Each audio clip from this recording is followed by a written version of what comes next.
Hello and welcome to Lizzie's Kitchen. I'm going to cook today an alternative to the traditional Christmas cake. In fact, it's not really cooked at all. It's a no-bake little Christmas cake. So it's very simple to prepare and it's really nice for those members of the family and friends who don't really like traditional Christmas cake. A lot of people don't like it. They find it too heavy, too rich. And this is chocolate based, so it's absolutely delicious. No cooking involved and it's very simple. So I'll just run through the ingredients that go into the cake. So I've got here some butter and some really good quality chocolate already weighed out. And I've added to that some double cream. And I'm going to melt that in the microwave in a moment. I've also got some little glacé cherries. I have some dates here that are chopped up. You can use dates or sultanas or any sorts of dried fruit if you like, apricots or whatever. Sultanas, raisins, currants. I happen to have dates in the larder, so I'm using dates today. Some chocolate biscuits, or you could use plain digestive biscuits, but I happen to have chocolate, and some sliced almonds. You will need, I like to make little tiny Christmas cakes, sort of, that's a very large individual portion, but they look really attractive. If you didn't want to make individual ones or smaller ones, you could make one larger one. It would still work really well. So I'm going to melt the butter, the chocolate and the cream in the microwave. I'm going to make sure that I don't do it on high power though, or full power, because I don't want to burn the chocolate. So whilst that's doing, I'm going to turn out my glacé cherries onto a board and chop those. And again, if you want more texture in your cake, you don't have to chop these terribly finely. If you don't like cherries, leave the cherries out. Really doesn't matter, it just adds a little bit more flavour and texture and I rather like them. So just chop those up, pop those back in there. And I've also got some dates chopped here already. They came chopped. I've just moistened them with a tiny little bit of rum because they seemed a little bit dry. They're coated in sugar, so they are a little bit solid. So that kind of softens them up a little bit.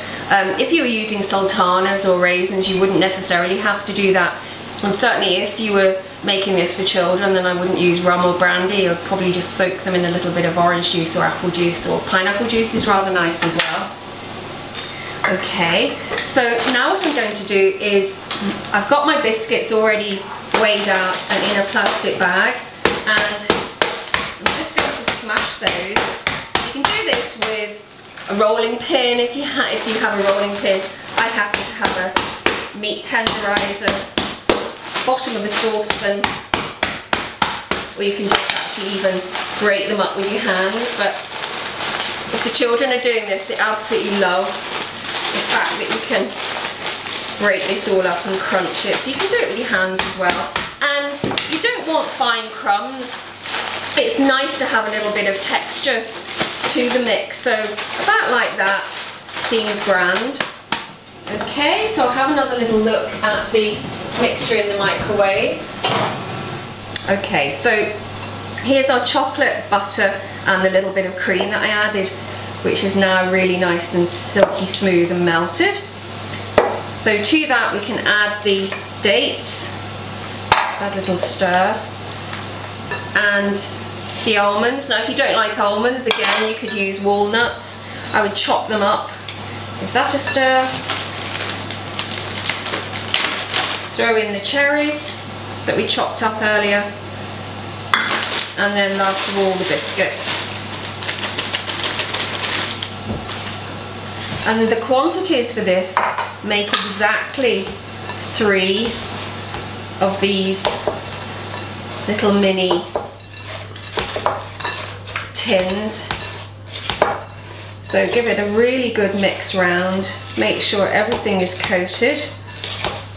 I quite like using chocolate biscuits because again it adds another little extra chocolate hit, which can't be a bad thing.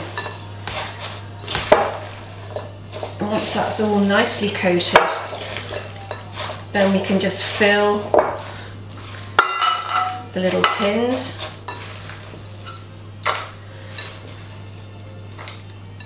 So now we've got our 3 little chocolate cakes in their mould. So I'm going to pop those into the fridge now just to harden up.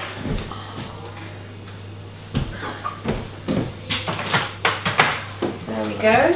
And leave those for about 20 minutes, half an hour, as long as you like, until they're really nice and solid. If you're in a real hurry, you could actually pop them into the freezer and they'd come together really quite quickly, but you want them quite nice and firm before you ice them. Okay, so this is the fun bit now. Here's our little cake. That's one of them. That I made 3 earlier, if you recall. So take that out of its little mould. I'm going to put some marzipan on the top of mine. Now, if you don't want marzipan, again, this is ready-made marzipan. If you don't like marzipan, then you can leave the marzipan out. So put a little bit of icing sugar onto the board and just roll that.